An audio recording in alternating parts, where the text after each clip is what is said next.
I did not have the first royal to sell pet food on my 2024 bingo card, so thank you so much for that, Esther. Now, the line of succession in the royal family is very clear. Harry was always going to be the spare. Now, there's been a report this week, and we understand that due to Harry having perhaps more limited financial prospects, he received a greater inheritance than William from the Queen Mother. Is that correct? Yeah, so the Queen Mother, who died in 2002, left her estate, the vast majority of her £70 million estimated estate, to the Queen, obviously her daughter. But it is known that she actually left a bigger portion of trust, sort of access in a money in a trust fund to Prince Harry, because, of course, he was never meant to be king. I think people don't actually understand the personal wealth of Prince Harry. So alongside the inheritance left by the Queen Mother and his mother, Princess Diana, which has been estimated to, I think, £38 million. He's quite a wealthy man. It's again why I found it so baffling that he felt the need to do all the sort of Netflix stuff and all the kind of media flogging that he's been doing to allegedly pay for his family's security and upkeep. He's a very wealthy man, independently of any circumstances that happened to him. I mean, he mentioned in his book Spare that his father had cut him off. I mean, that's virtually impossible. He may have been cut off from his father's finances, but I suspect the inheritance left to him by the very generous inheritance, should I say, left to him by his mother, the late Princess Diana, and the late Queen Mother is quite sizable indeed. Huge news this week with a sex trafficking lawsuit being filed against US rapper P. Diddy. Obviously, these are just allegations at this stage, but some very serious allegations nonetheless.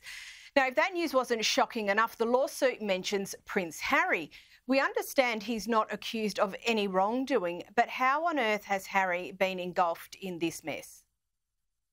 Unfortunately, this looks like one of the downsides of being a prince. Everyone wants to be in your company. When Prince Harry was actually fun and had a personality, he used to hang with some sort of high rollers and high ballers in sort of the Hollywood royalty scene. And unfortunately, that included P. Diddy. Look, the lawsuit doesn't mention any wrongdoing on Prince Harry's part. I believe this is just a named association, and it's to prove a point that P. Diddy's association and ability to mingle with people like Prince Harry and like, you know, the upper echelons of society, like the Jay-Z's and the Beyoncés, gave him some credibility to allegedly carry out the criminal acts that he's now being accused of. Fortunately for Prince Harry, he's not been accused of any actual wrongdoing. I think it was just to make a point. It's unfortunate that his name has been dragged. But, you know, Prince William has also been in the company of very famous people, other prince and princesses, celebrities. The late Queen had a well-known fondness for Marilyn Monroe. So unfortunately, if her name got caught up in something, you know, it's very likely that the Queen's name might have been associated with it in one form or another.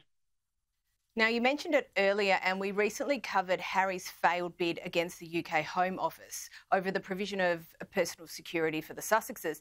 Now, this week we found out how much it cost the taxpayer. It's obscene, isn't it, Esther? Yes, it's cost the taxpayer about £500,000. Now, many people are confused as to why Prince Harry is not going to pay the sum, considering he lost his legal bid. I'm not really sure why. Usually it is sort of common for people that lose a law case to foot the bill of their defendants' legal bills, basically. But I suspect it's his right as a British citizen to contest any decision made by the Home Office, and apparently that I suspect that falls under kind of legal aid. But it has cost the Home Office a lot of money. I think what most people actually will think is he thought this case, one, was strong enough to actually win, and he thought his case was important enough for him to take it all the way to court, basically. £500,000. I mean, if that's what the Home Office spent, I suspect he spent probably double that on a team of private lawyers who ultimately, it looks like, gave him ill advice because he's lost his case. The wider implications, obviously, is if he spent all this money and in the end he's lost the case, what's going to happen to his family? Is he going to bring them over? Is he going to spend less time in the UK? As a result, I can say that most members of the British public are not particularly bothered if they never see the Sussexes on British soil again. But it does have implications for Prince Harry. What is he going to do? What are his prospects? Is he just going to build a life in the US and focus on the Invictus Games and Meghan's pet food and chicken feed brand? We don't know. Now on to Princess Catherine, and columnist Charlotte Griffiths have written a really compelling piece about how Princess Catherine's diagnosis shocked her into action to get her health checked.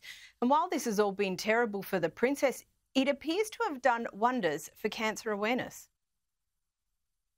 Absolutely. And, Princess Catherine and King Charles have both been praised by various cancer charities here in the UK for raising awareness. Them being open about their diagnosis, actually, it does have a spurring effect for the public to get more proactive with their own health, particularly in the case of King Charles, where the condition that he was treated for is very common. I mean, 9 in 10 men over the age of 75 suffer with the enlarged prostate. So, it was really good for him to draw awareness to this quite common issue. And also many women, many people in the UK, unfortunately, will get diagnosed with cancer at some point. So it's very brave for Princess Catherine to have come out, especially after the barrage of abuse and conspiracy theories that she was subject to, especially by, so-called feminists that felt the need to bully this grown woman. The question now is what's actually going to happen happen with sort of this increased awareness. It's not a secret that the NHS is struggling to cope with funding cuts and long waiting lists. In the developed world, the UK has some of the lowest and poorest results for clinical outcomes when it comes to the vast majority of cancers. So even if there is increased awareness, will people actually be able to get the help that they need promptly?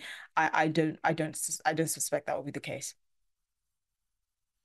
Now, lastly, let's reach back to a historical royal scandal and the infamous relationship between Edward VIII and Wallis Simpson.